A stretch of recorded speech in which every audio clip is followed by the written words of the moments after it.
안녕하세요, 미셸입니다. 오늘 영상 통해서 영어 문법에 대해서 얘기를 나눠볼까 해요. 원래는 이 영상을 기획을 하면서 저희가 생각하는 그 영어 문법은 무엇인지, 어떤 식으로 저희 가정에서 로드맵을 짰고 어떻게 실천을 했으며, 그러면서 어떤 교재들을 사용했고, 그리고 이제 초등학교 6학년이 되었으니 이제 어떤 식으로 이제 전환을 한다, 이런 얘기를 이제 공유를 해드리려고 했어요. 네, 뭐 학원에서 종사할 때도 그랬고, 또 개인적으로 아이들 가르칠 때나 우리 아이들 가르칠 때 문법책을 좀 꽤 봤어요. 왜냐면 저도 한국에서 가르치는 문법을 또 따로 공부를 했었어야 되거든요. 그래서 여러 교재들을 살펴봤고, 저희 아이랑 상의도 했고, 저희 가정에서 선택해서 사용하고 있는 교재도 뭐 소개해드리면서 교재 안에도 보여드리고, 어떤 식으로 아이에게 노출하면 좋은지까지 이제 만드는 게 제 계획이었어요. 그런데 제가 담고 싶은 내용이 너무 많은 거죠. 네. 그런데 이제 영상이 굉장히 짧아야 되는데 보통 한 10분에서 15분 단위로 끊는 게 저희 항상 목표긴 하지만 그걸 거의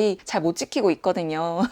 그래서 이걸 어떻게 하면 좋나 라고 고려를 하던 중에 두 가지 일이 있었어요. 하나는 대기자 TV라고 거기 유튜브 채널에서 영어 문법에 대한 얘기를 대기자 토론이라고 해서 소개를 해주시는 영상을 봤어요. 네네. EBS 영어 강사이자 현재 고등학교 영어 선생님으로 종사하고 계신 정승익 선생님과 새벽달 작가님이 출연하셔서 두 분이 이제 영어 문법에 대해서 이제 논하시는 영상이 있었어요. 그거를 보면서 그럼 내가 생각하는 영어 문법은 무엇이지? 라는 것에 대해서 이제 공유를 해드려야겠구나, 이런 생각을 하던 중에 제가 최근에 유익하게 읽은 자녀교육서가 있었어요. 그 책을 여름방학 전에 많은 분들께서 한번 살펴보시면 어떨까 싶어서 영상 제작비를 지원받아서 영상을 작업하고 이제 올린 적이 있어요. 그 영상 댓글에 이런 말씀 불편하시겠지만 모든 영상이 광고가 아닌 게 없네요. 그냥 본인 생각을 말씀하시는 영상은 없나요? 라는 이제 댓글을 남겨주셨어요. 이제 뭐 마음이 불편해서라기보다는 오해 아닌 오해가 있을 수 있겠구나 라는 생각이 들면서 이거를 어떻게 설명을 드려야 되나, 그런 생각이 살짝 들어서 제가 뭐 나름 이제 열심히 댓글로 제 생각을 이제 말씀을 드리긴 했는데, 제가 뭐 교재를 소개를 하던 뭐 글쓰기 관련으로 소개를 하던 글쓰기를 어떻게 하면 좋던 뭐 이런 식으로 많은 정보를 공유를 해드리잖아요. 근데 이게 유료 광고라고 제 생각이 아니고, 그리고 공고 통해서 교재를 소개해드리는 건 저희가 사용하는 교재를 이왕이면 다홍치마라고 조금이라도 저렴하게 가져가실 수 있도록 제가 추가 작업을 해서 제작을 하는 영상이지, 저희가 사용하는 교재들을 소개를 해드리는 거라 저는 사실은 되게 좋아하실 줄 알았어요. 네. 왜냐면 제가 예전에도 말씀드렸지만 이미 다 사용했던 수학 문제집을 살짝 구경을 시켜달라고 좀 동네 이제 지인분께 요청을 드렸는데도 거절을 받은 적이 있거든요. 좀 조심스럽다며. 그래서 이렇게 남이 사용하던 교재를 보여주는 게, 어떤 누군가의 교재를 이렇게 다 보여주는 게 좀 민감할 수도 있겠구나 해서 저는 그럼 자유롭게 보여드려야겠구나 하는 마음이 들었고, 그러려면 저작권 허락을 받아야 되고, 이렇게 저작권 허락을 승인을 받는 과정에서 그러면 제가 이거 공구로 소개해도 되냐, 이런 식으로 이제 협업이 진행이 되는 거지, 뭔가 이렇게 의뢰를 받아가지고 이걸 잘 포장해서 설명해 주세요 라고 한들 우리 아이랑 활동하는 이 소중한 시간에 별로 좋지 않은 교재를 저 역시 사용하고 싶지 않겠죠. 그 교재가 뭐 얼마나 한다고 우리 아이의 그 황금 같은 시간을 허접한 교재를 통해서 공부를 시키진 않을 거 아니에요. 네, 그래서 저는 그게 되게 좀 클리어할 줄 알았는데 뭐 아닐 수도 있겠구나. 그래서 이번 문법 교재 관련으로도 교재를 소개를 하면서 제가 생각하는 문법은 무엇이고 어떻게 공부를 하시면 되는지, 제가 생각했을 때는 이제 그런 거를 공유를 해드리려고 했는데 이게 또 갑자기 다 싸잡아서 유료 광고, 아니면 요즘은 아예 다 광고에다가 공구밖에 없다고 그렇게 말씀을 하셔서 뭐 몇몇 분들의 오해가 있을 수도 있지만 어쨌든 이렇게 또 영상 통해서 말씀드리고 싶었어요. 그런 거 아니다. 굉장히 떳떳하게 유료 광고는 유료 광고라고 표기하고, 비록 유료 광고일지라도 그냥 아무 책이나 소개해드리는 거 아니다. 제가 읽고 있는 책이 얼마나 많은데요. 그 많은 책들을 다 소개해드릴 수는 없는 거잖아요. 저도 선택과 집중을 해야 되는 거지, 이거를 뭐 해명까지는 아니고 꼭 좋게만 봐달라는 말씀도 아니고, 저 집에서는 저런 생각을 가지고 저렇게 문법 로드맵을 짰고 그래서 저런 교재를 사용을 하는구나 까지만 들으셔도 상관없어요. 꼭 모두 다 구매로 이어지지 않으셔도 되고, 언제나 말씀드리지만 도서관 찬스 이용하셔도 되시고, 아이랑 항상 상의하시라고 말씀드리고요. 그래서 조금 뭐랄까, 이번 영상에서는 문법에 대해서 제가 드는 생각을 또 따로 일부로 만들 거고요. 그래서 저희가 선택한 교재는 이거예요 라고 2부처럼 소개를 해드릴 해드리려고 합니다. 벌써 시간이 너무 많이 흐른 것 같아요. 아무튼 그렇기 때문에 제가 이렇게 영상을 두 개로 나눴다. 둘 다 유료 광고 아니다. 그냥 제가 선택했고 저희 아이랑 활동하는 거 소개해드리고 제가 생각하는 문법이란 뭔가, 왜 한국에서는 그렇게 영어 공부를 많이 하는데 여전히 영어 하는 거를 두려워하시고 힘들어하는지까지 조금 얘기를 다뤄볼까 해요. 그래서 이 영상 끝나고 바로 다음 영상에서 저희가 지금 여름방학 때 사용하고 있는 교재까지 자세하게 소개해드리고요. 단계별로 어떤 식으로 나눠져 있고 이거를 어느 시기 때 하시는 게 좋겠다까지 생각 공유해볼게요. 우선 문법에 대해서 제 생각을 말씀드리기 전에 저는 이런 식으로 영어를 공부했어요. 우선 한국에서는 제대로 영어를 배워본 적이 없고 이제 미국을 갔어요. 그래서 미국에 가서 정말 이렇게 맨땅에 헤딩을 하듯 영어를 배웠는데, 물론 미국에서도 영어 문법을 공부를 해요. 그리고 현지 아이들은 굉장히 어려서부터 문법 공부를 합니다. 그 대기자 TV 영상을 보면서 내가 생각하는 문법이 그 문법이 아닌가? 라고 혼란이 오기도 했어요, 잠깐. 현지에서도, 그러니까 원어민이 공부를 할 때도 문법 공부를 하고요. 그 아이들이 사용하는 교재를 살펴보면 아주 어려서부터 영어 문법이랍시고, 그때는 뭐 grammar라는 단어를 쓰지 않고 language arts라고 이제 일컬어서 학습을 합니다. 한국에서 요구하는 영어 문법과 현지에서 사용하는 사람들의 요구하는 문법은 굉장히 다르게 느껴져요. 한국에서는 좀 제 느낌은 이랬어요. 영어를 배우기 위해서 문법을 배우는 게 아니라 영어 문법을 배우기 위해서 새롭게 한국어로 된 그 용어를 배우는 문법? 그런 공부라는 느낌이 들었어요. 그래서 문법이 뭐냐? 문법은 문장을 구성하는 규칙을 배우는 거예요.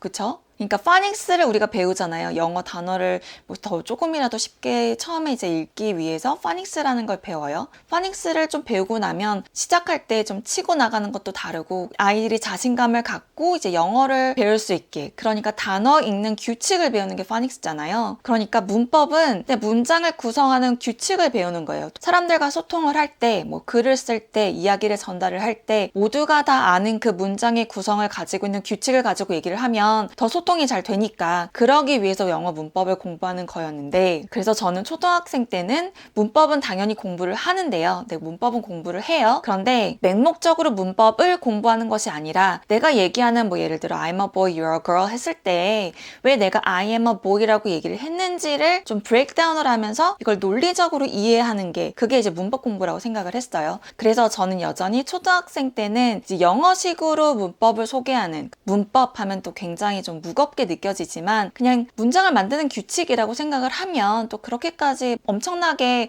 허걱하는 마음으로 다가오지 않을 수 있잖아요. 그러니까 초등학생 때 그냥 이렇게 문장이 짜임이 이렇게 되어 있구나를 다양한 책과 교재를 통해서 배울 수가 있어요. 문법 책을 통해서 퍼즐을 제대로 맞춰가는 거죠. 그래서 기존 영상에서 공구로 진행을 했던 뭐 Grammar for Great Writing이라던가 Great Writing Foundations라던가 아니면 뭐 스펙트럼 시리즈도 제가 소개를 해드린 적이 있고, 그래서 이런 식으로 영어를 영어답게 배울 수 있게 현지에서는 어떤 문법을 중요시하는지 독서를 하면서 이제 같이 배워 나갔어요. 그런데 제가 예전에도 말씀드렸지만 나중에 초등학교 고학년이 되고 보통 6학년이 돼서 이제 예비 중학생이 되었을 때는 문법도 뭐 영어 공부도 한국식으로 전환을 할 거다라고 말씀을 드렸어요. 그래서 저희가 선택한 것도 한국식 문법 교재이고요. 그 이유는 한국에서 요구하는 영어 문법은 좀 성격이 달라요. 일단 용어부터가 너무 어려워요. 그러니까 제가 영어를 엄청나게 유창하게 잘한다고는 말씀드리기 어렵지만 영어가 내 발목을 잡았던 적은 없거든요. 제가 영어 문법을 완벽하게 잘하느냐? 그렇지 않아요. 네, 그렇지 않아요. 그런데 글쓰기를 할 때 문제가 될 정도냐? 또 그렇지는 않거든요. 문법을 배우는 이유는 아까도 말씀드렸지만 소통을 잘하려고 하는 거잖아요. 오해 없이. 문법책에서 I am not을 뭐 줄여서 am not을 줄여서 말할 수가 없다라고 배우잖아요. 그게 맞는 문법이고, 하지만 이제 그런 거를 읽으면 저희 아이 같은 경우는 이런단 말이죠. 줄일 수 있는데 I ain't gonna go 이런 식으로 얘기를 하는 것도 들었는데, 그래서 ain't 라는 말이 있는데 이렇게 얘기를 할 수가 있죠. 그렇게 슬랭처럼 말을 할 수 없는 건 아니에요. 하지만 아카데믹 필드에서는 우리는 그거는 맞지 않는 문법이야 라고 정했다. 그래서 글을 쓸 때던 전문적으로 얘기를 전달을 해야 될 때건 그럴 때 뭐 욕을 한다거나 그럴 순 없잖아요. 그런 것처럼 바른 문법을 사용해서 이제 소통을 해야 되는 그 규칙을 정한 거죠. 그래서 영어 문법을 초등학교 저학년부터 뭐 고학년 때까지는 영어 문법 책을 오히려 보셔라 라고 저는 조언을 해드리고요. 있고요. 적어도 초등학교 6학년, 예비 중학생 때는 한국식 영어 문법책이 어떤 식으로 소개를 하는지를 이제 만나보는 게 좋다라고 저는 생각이 들어요. 왜냐면 아니 영어 원서 이렇게 많이 읽었는데 이것도 몰라? 가 아니라 우리나라에서도 국어를 이렇게 많이 맨날 사용하고 책도 많이 보지만 맞춤법 여전히 틀리고 띄어쓰기 어렵고 실수로 잘못 말하는 말들 많고 그렇잖아요. 만약에 한국어 시험을 볼 때 우리가 과연 모두가 만점을 봐줄 수 있는가? 우리나라에서 공통으로 사용하는 그 영어 문법 용어도 있을 것이고 그런데 그게 하필이면 굉장히 한자 베이스고 그 용어 자체를 받아들이기까지가 시간이 걸리니 이거를 중학교에 가서 이 용어들이 갑자기 쏟아지는 것보다 그 전에 조금씩 알아가는 게 그게 뭐 예습이라고 하면 예습이겠죠? 네, 알아가는 게 무조건 좋다라고 생각이 들어서 저희는 이렇게 준비하고 있어요. 영어식으로 문법은 이미 다 커버를 했어요. 이런 식으로 쓰는 게 좋은 문장이구나, 좋은 문법이구나, 좋은 글이구나 이런 것들을 배웠어요. 영어식으로 공부를 했다. 뭐 예를 들어 윙스 오브 파이어를 읽는 친구라면 그런 친구에겐 문법 굉장히 쉽게 다가올 수 있지만 여전히 외워야 될 거는 있어요. 미스하고 가는 부분이 분명히 있단 말이에요. 우리나라에서 맞춤법 자꾸 틀리는 것들이 맨날 있는 것처럼. 그래서 저희 이런 책 보면서 뭐 국어 잘하는 맞춤법 해가지고 뭐 가져갔다, 못했다, 못하잖아 할 때 뭐 어떻게 띄었어야 되는지, 뭐 가져갔다가 맞는지, 가져띄고 갔다가 맞는지 이런 거를 일부러 더 신경 써서 배우는 것처럼 영어도 그렇거든요. 그리고 중학 영어에서는 솔직히 되게 뻔해요. 근데 나오는 단어풀이나 문법이 굉장히 뻔하기 때문에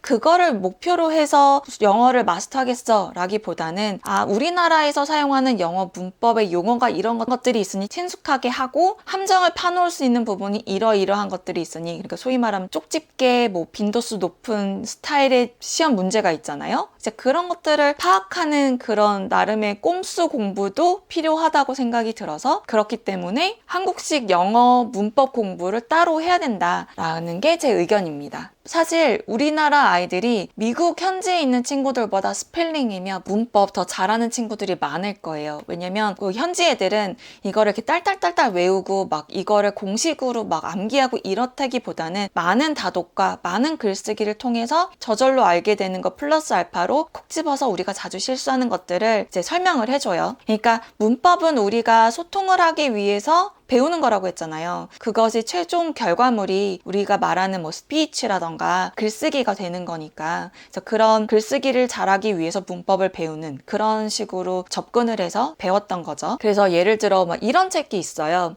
The Elements of Style 이란 책이거든요. 이거 현지에서 공부한 친구들은 다 아는 교재예요. 네, 이렇게 얇아요. 여기 안에 이제 글쓰기 관련으로 뭐 문법책이라면 문법책이고 글쓰기 책이라면 글쓰기 책인데 이게 사실은 문법이거든요. 문법이면서 글쓰기? 네네. 글쓰기와 문법을 분리할 수가 없죠. 네네. 어떻게 분리를 하겠어요. 네. 바른 문장들이 합쳐서 문단이 되고 문단들이 합쳐서 그 글이 되는 거니까. 그래서 한국에서 사용하는 그런 문법적인 용어 있잖아요. 뭐 구, 절, 뭐 품사라던가 그 말 자체가 어렵잖아요. 품사. 품이 무슨 품자인지를 알아야 이게 의미하는 게 뭔지를 알고 예를 들어 동사 그러면 동사의 그 동자가 거기 안에 내포된 것이 무슨 의미인지를 알아야 조금 더 쉽게 이해할 수 있잖아요. 주어, 동사, 목적어 뭐 이런 거 있잖아요. 그 일컫는 말들 그거를 조금 더 친숙하게 하시는 게 문법을 덜 싫어하고 영어 문법 너무 어렵다 라고 느끼지 않지 않을까. 왜냐면 생각해보면 사실 영어 문법이 어려운 게 아니고요. 한국에서 사용하는 영어 문법을 일컫는 그 용어가 어렵다고 저는 생각이 들거든요. 네, 보어 막 이런 말,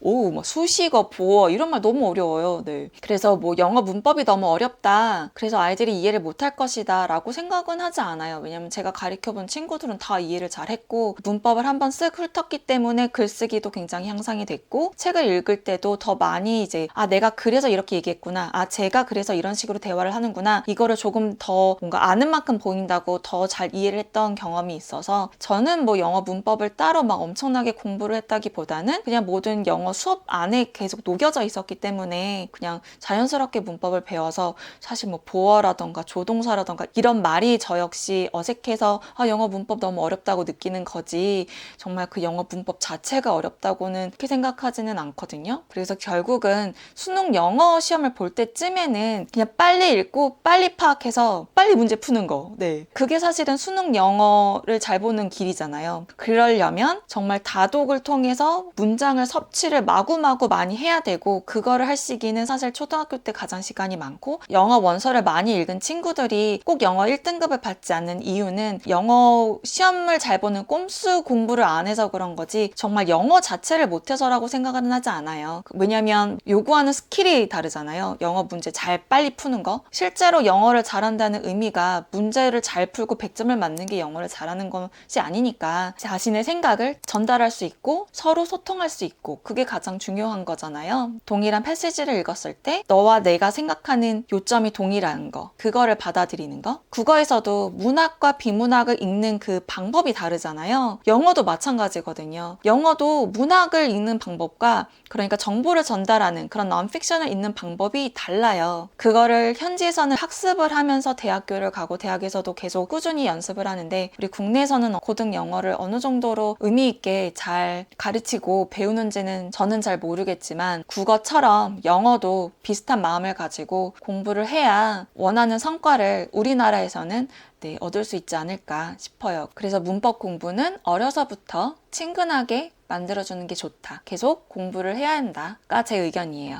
그래서 이건 살짝 여담인데요. 중학교를 올라가면 글쓰기라는 거를 해요. 영어로 아주 뭐 엄청나게 거창한 글쓰기도 아니고, 그냥 자신의 생각을 자기가 아는 단어와 문법을 활용해서 글을 쓰게끔 이제 장려를 하고, 그게 이제 수행평가인 학교들이 많아요. 그 글 쓴 거를 좀 좀 코칭을 해주는 경우가 꽤 있어요. 주변 지인들. 그때마다 느끼는 건, 이 아이들이 영어를 못해서, 뭐 문법을 몰라서, 단어를 몰라서 글을 못 쓰는 게 아니고, 정말 글 쓸 줄을 모르는 친구한테 영어로든 한국어로든 쓰라고 했기 때문에 힘든 게 아닌가라는 생각을 더 많이 하거든요. 그러니까 한국어로도 글 쓰는 방법을 제대로 초등학교 때 배우지 않았어요. 배우더라도 5, 6학년 때 조금 연습을 한단 말이에요. 그래 놓고 이제 중학교를 입학을 했으니 이제 영어로 글쓰기를 하는데, 이 친구들이 글 쓸 줄을 모르기 때문에 영어로도 표현을 못 하고요. 문법도 뭐 예를 들어 다독을 하지 않은 친구들이 글을 쓰면 되게 뭔가 짜집기 하듯, 그러니까 팝하고 번역기 돌려서 영어를 뽑아낸 것 같은 글들이 많이 나와요.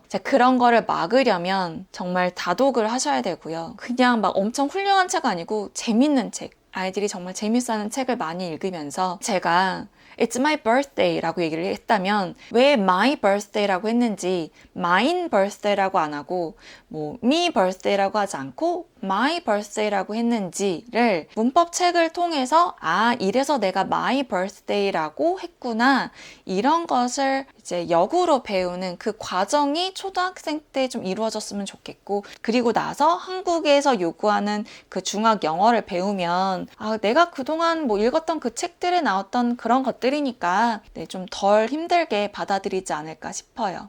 그러면 문법에 관한 제 생각 공유는 여기까지 하고요. 바로 이어서 저희가 선택한 문법 교재는 어떤 것이고 저희는 어떤 식으로 진행을 하고 있는지, 왜 이 교재를 선택했는지 소개해드려 볼게요. 만약에 교재가 관심이 없으시면 다음 영상은 안 보셔도 되세요. 끝까지 시청해주셔서 감사드립니다. 저는 또 다른 영상으로 찾아뵙겠습니다. 모두 건강하세요. 감사합니다.